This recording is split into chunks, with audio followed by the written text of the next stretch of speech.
Good morning, students. Today's topic is cell transport and myself, Dr. Sabia Khan, Associate Professor, Samrat Prithviraj Chauhan, Government College, Ajmer. Dear students, today we are going to learn about cell transport. In a previous lecture, I have explained you about the general characters of the cell membrane, and today I am going to explain you the cell transport. So, the cell transport.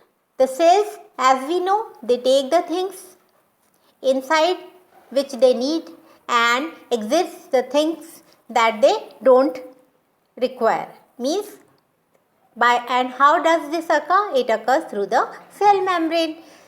Then the cells, they also communicate with one another. So, for this communication, transport mechanism is required. So, the cell transport, it mainly consists of two types, that is the passive transport and the active transport. Now, passive transport, here you can see in the diagram, passive transport is seen. First, the characteristic feature of this passive transport is that in this the transport occurs through the cell membrane without using energy, means no energy is required, and it is caused by concentration gradients. The concentration gradients, they are built and it works in both direction. This is a passive transport. What? That it doesn't require energy. It is caused by concentration gradients and it is working in both direction. Now this is of three types: the diffusion, the facilitated diffusion and the osmosis. In the diagram, all these three stages are shown: the diffusion, the facilitated diffusion and the osmosis. Now coming to the diffusion. Here you can see in the diagram how the things they are diffused, as you can see in the beaker. The process by which the molecules, they spread from area of high concentration to areas of low concentration and no energy is required. एकदम diffuse हो जाते हैं, कोई energy इनकी required नहीं होती. And when the molecules, they are even throughout the space, it is called as equilibrium. सारे molecules equally spread हो रहे, then equilibrium is maintained. So this is called as diffusion. Here you can see in the diagram how the solution in which this solute is added and it is in diffusion. If we spray the sand, then the sand sprays spread in the rooms equally. So this is also a diffusion. Now diffusion across membrane. How diffusion take place across the membrane? First, the membrane is permeable. So permeable means जिससे molecules they can pass. Here you can see in the diagram very well it is seen how the molecules they are flowing, and the net flow you can see in the middle how the net flow is there, and from the bottom how the molecules they are moving. They are moving in different direction.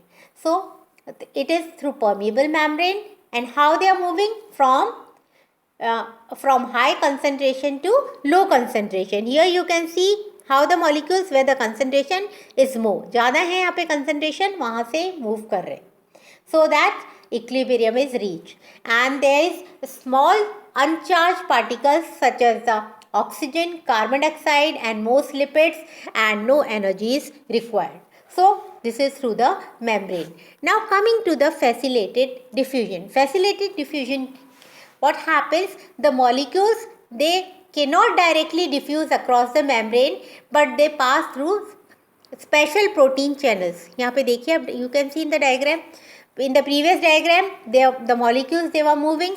Here they cannot move through the membrane, so they require the protein channel, and no additional energy is required. So here protein channels they are helping in facilitated diffusion. In another diagram also you can see the facilitated diffusion, how this purple color, these are protein channels and through which diffusion is occurring. The ions, they are large molecules. For example, they can be chloride and they can be glucose, and here you can see the protein channels. They are the carriers and they are specific for ion molecules. तो यहाँ पे protein channel, here you can see in the extracellular fluid is there, then the membrane is there, The channel is there, the protein molecules, they are the carriers and they are carrying it. Now another is osmosis. What happens in osmosis? Osmosis is a diffusion of water through selectively permeable membrane down its concentration gradient. That's from an area of high water concentration to an area of low water concentration. Diagram, in the diagram also you can see osmosis में क्या होगा, the molecules जो high concentration region है उससे low concentration region में move कर रहे हैं. Here you can see in the next diagram you can see the osmotic solution. How many type of osmotic solution is there? Hypertonic, hypotonic and isotonic. Isotonic when the concentration of the inside and outside is same. Then hypertonic, what happens in hypertonic? The concentration is higher, and in hypotonic they have the low concentration of solute. So these are the different isotonic solution, osmotic solutions we are preparing. Now what is osmotic pressure? A question is asked. Osmotic pressure, what is it? Is the pressure which is required to prevent the passage of water through a semi-permeable membrane from a region of low concentration of solute to one of higher concentration by diffusion. अब osmotic pressure में क्या उल्टा हो गया बिल्कुल. तो इसमें क्या pressure require हो रहा है, कहाँ से?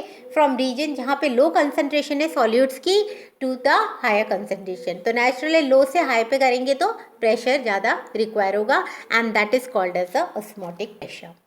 The cell walls, they create this pressure and this prevent plant cells from breaking. तो plant cells में break नहीं होती, इससे prevent करते हैं. Here you in the next diagram it is very clear. You can see the different type of isotonic solution, how in animal cell and in the plant cell, and different concentration, hypertonic and hypotonic. Isotonic में concentration same है, nothing is happening, and how you can see in hypotonic solution how that water is coming out, और hypotonic में अंदर जा रहा है पानी.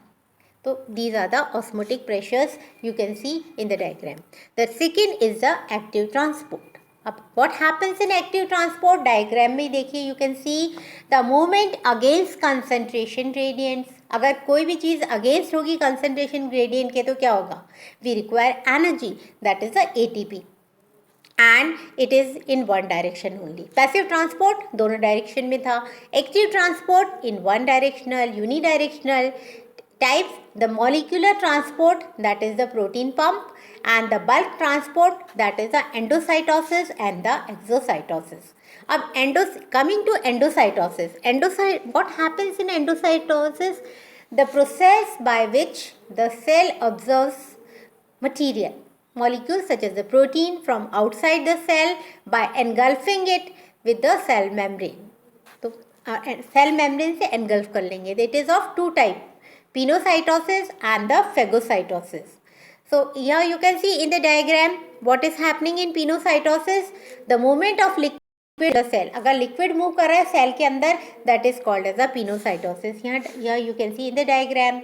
Now in phagocytosis what happens?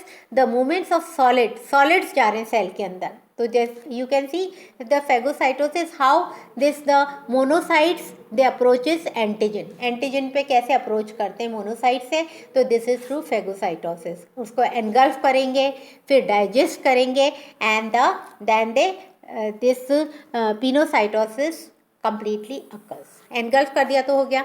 Now exocytosis, a cellular process by which the cell eject waste through chemical transmitters such as hormones from the anterior of the cell. Exocytosis means बाहर फेंकना. Here you can see how through hormones something is there and through hormones it is ejected out. This is called as exocytosis.